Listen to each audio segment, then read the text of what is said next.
Have you ever wondered how we went from wandering nomads to living in sprawling, complex cities? What was that pivotal moment when humanity decided to settle down and build, not just for shelter, but for something much, much bigger? This is the story of the first urban planners, the ancient architects who didn't just lay down stones and bricks, but engineered entire societies.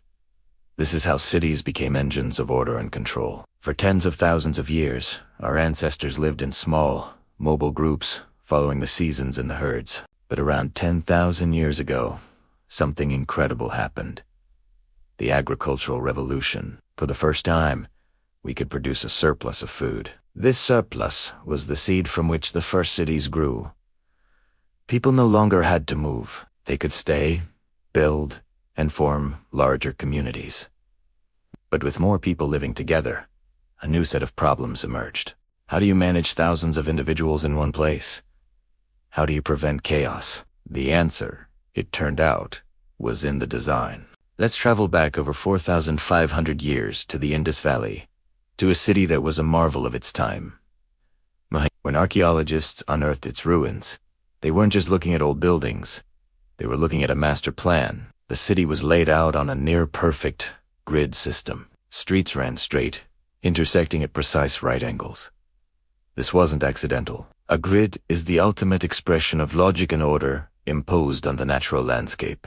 It dictates where you can go, how you move, and how the city is divided. The main streets were wide, up to 10 meters, allowing for the easy flow of carts and people, much like our main roads today.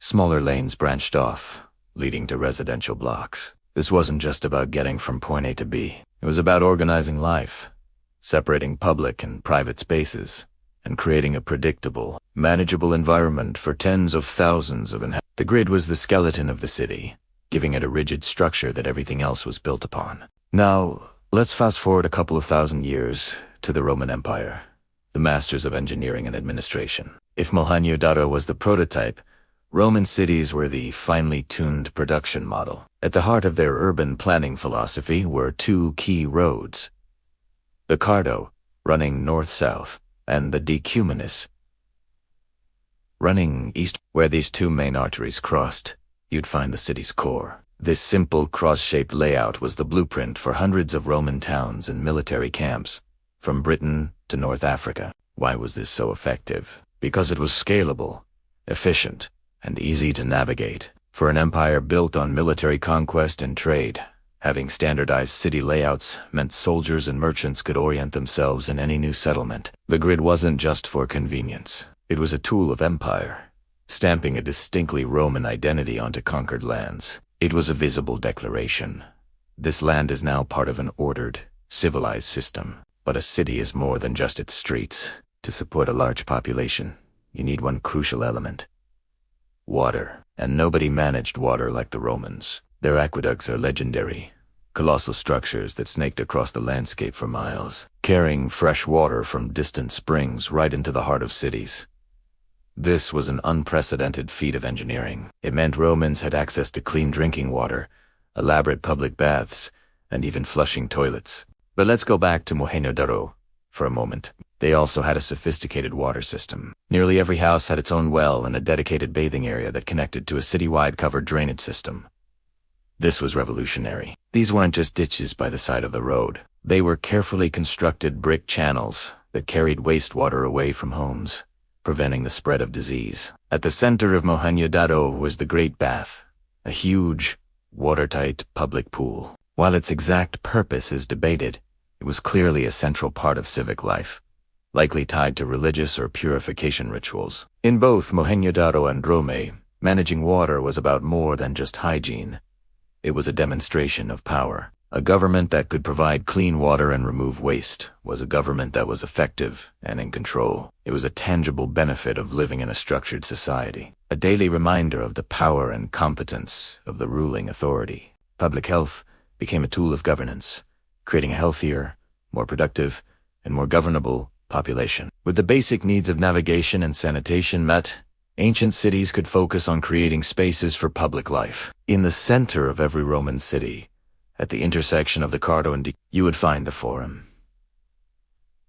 The Forum was the pulsating heart of the city. It was an open plaza surrounded by the most important buildings: temples, law courts, government offices, and markets. This was where business was conducted, politics were debated, justice was dispensed, and citizens gathered. It was the physical embodiment of Roman civic life. Similarly, in ancient Greece, the agora served this purpose. It was both a marketplace and a center for political and philosophical discourse. These public spaces were not afterthoughts. They were intentionally designed to be the focal point of the community. By centralizing political, commercial, and religious activities, rulers could reinforce their authority and foster a sense of shared identity. When you went to the forum, you weren't just an individual. You were a Roman citizen, participating in the life of the empire. This brings us to the core idea.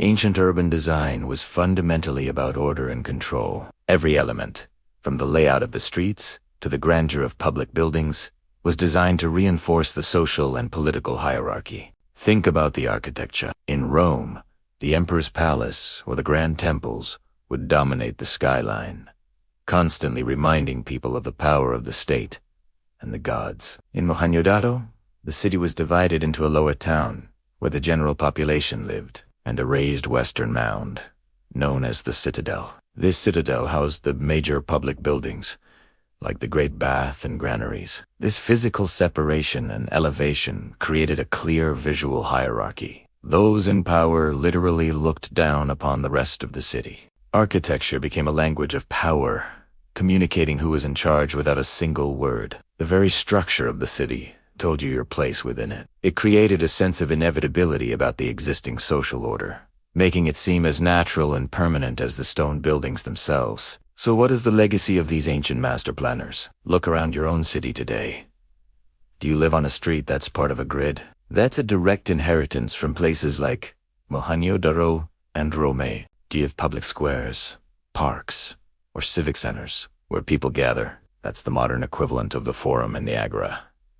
Our underground sewer systems are the direct descendants of those first covered drains in the Indus Valley. The idea that a city should be planned, with zones for residential, commercial, and administrative functions, is a concept that was born thousands of years ago. These ancient cities were the first great experiments in collective living. They solved problems of sanitation, transportation, and social organization that we are still grappling with today. They prove that the way we shape our cities has always been about shaping our lives. The design of our environment influences how we interact, who holds power, and what we value as a society. From the rigid grids of Mohenjo-daro to the imperial grandeur of Rome, the blueprint for modern urban life was drawn up in the distant past. And as our cities continue to grow and evolve, we are still building upon the foundations they laid. Thank you so much for joining me on this journey back in time. If you found this fascinating, make sure to like this video and subscribe to the channel for more stories about how our past shapes our present. Let me know in the comments what ancient city you find most incredible. See you next time.